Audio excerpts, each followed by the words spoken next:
très fiers de la représentativité féminine et intergénérationnelle au niveau de notre société. 20% de nos collaborateurs sont de la génération Z, 38% de nos cadres, c'est des femmes, et notre comité de direction est vraiment avec une parité parfaite, 50% hommes, 50% femmes.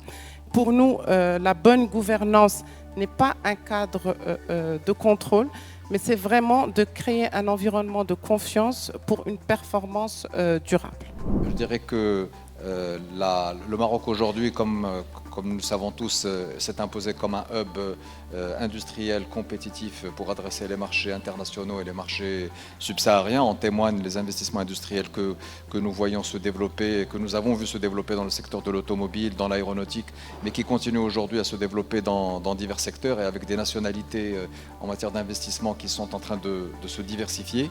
Donc je dirais que l'accompagnement que nous donnons en tant que secteur bancaire, c'est vraiment d'ouvrir les marchés à l'international en matière d'exportation. Je citerai notamment la présence que nous pouvons avoir en Europe, au Moyen-Orient, à travers nos hubs de coverage qui sont présents à Paris, à Dubaï ou à Pékin et qui sont pour nous des vecteurs de mise en relation des entreprises marocaines avec les marchés internationaux. Le baromètre digital de l'industrie, qui est une plateforme digitale, qui est une sorte d'intelligence économique, un outil qui est intuitif et qui permet effectivement à un acteur privé d'avoir un accès privilégié à toute la data, l'open data sur la performance du secteur industriel. Donc il englobe tout ce qui est cartographie dynamique, il peut croiser le secteur avec un croisement intelligent des données entre territoire et secteur pour voir effectivement ces signaux faibles et pour orienter un peu cette dynamique d'évolution et de performance du secteur industriel.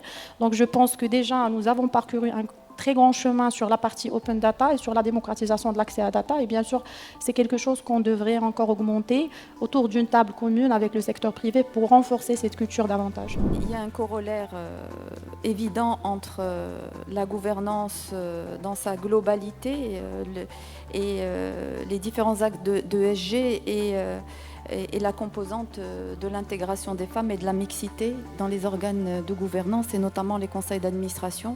Encore une fois, ce n'est pas une exigence ni d'équité, ni un féminisme exacerbé, mais c'est clairement aujourd'hui un levier structurant de transformation économique à l'échelle de notre pays.